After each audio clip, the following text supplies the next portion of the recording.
এ বাংলা নেতাজি সুভাষচন্দ্র বোসের বাংলা, এ বাংলা ক্ষুদিরাম বোসের বাংলা। সেই বাংলার মাটিতে দাঁড়িয়ে স্বাধীনতা সংগ্রামী বিপ্লবীদের সন্ত্রাসবাদী আখ্যা দিচ্ছে বিদ্যাসাগর বিশ্ববিদ্যালয়।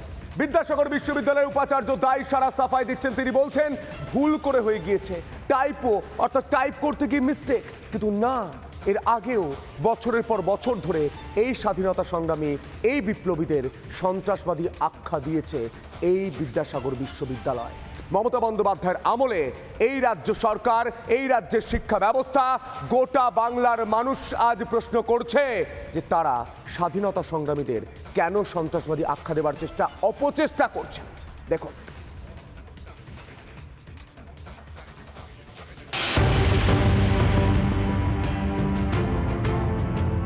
দেশের স্বাধীনতার জন্য প্রাণ দিয়েছেন সেই বিপ্লবীরাই হয়ে গিয়েছেন সন্ত্রাসবাদী।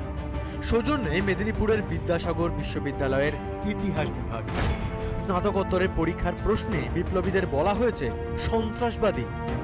এইবারই প্রথম নয়, বছর দুই আগেও এই একই প্রশ্ন করে বিদ্যাসাগর বিশ্ববিদ্যালয়। 2023 সালে এই বিদ্যাসাগর বিশ্ববিদ্যালয়ের 6th সেমিস্টারের ইতিহাসের প্রশ্ন, যেখানে খুব পরিষ্কারভাবে একই প্রশ্ন করা হয়েছে 11 দাগে। মেদিনীপুরের 3 জন জেলা ম্যাজিস্ট্রেটের নাম করো যারা সন্ত্রাসবাদীদের হাতে নিহত হন। এখানে কিন্তু স্ট্যাম্পও রয়েছে। এবছর প্রশ্ন প্রকাশ্যে আসতেই শুরু হয়েছে বিতর্ক।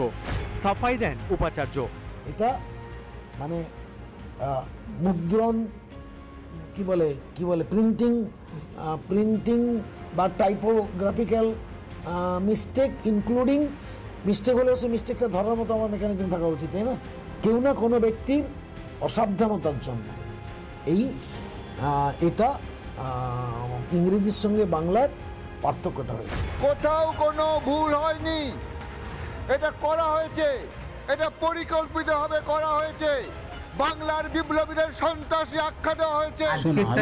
হিউম্যান এরর বললেন, আগেরটাও হিউম্যান এরর। শোনো, আমি সেই ব্যাপারটা তো এখনই মন্তব্য করতে পারবো না গো, যে সেই সময় কারা করেছেন, কি করেছেন, কোনো আমি যদি তদন্ত না করি কেন হয়েছে সেই ব্যাপারে আমাদের কারোই কোনো জায়গায় মন্তব্য করার মতো পজিশন থাকবে না। বারবার ভুল, বারংবার বাংলার বীর বিপ্লবীদের অপমান, এটা কি পরিকল্পিত? এভাবে বিপ্লবীদের সন্ত্রাসবাদী দাগিয়ে দিয়ে কি আদতে কোনো চক্রান্ত হচ্ছে? এই প্রশ্নটাই কিন্তু এখন লাখ টাকার প্রশ্ন। বিদ্যাসাগর বিশ্ববিদ্যালয় থেকে ক্যামেরা পার্সন মৃন্ময়ের সঙ্গে সুদীপ্ত, রিপাবলিক বাংলা। নানা ধরনের কন্টেন্ট দেখার জন্য লাইক করুন, শেয়ার করুন আমাদের ফেসবুক পেজ, সাবস্ক্রাইব করুন আমাদের ইউটিউব চ্যানেল। পাশাপাশি অন্যান্য ব্রেকিং নিউজের জন্য অবশ্যই চোখ রাখুন রিপাবলিক বাংলায়।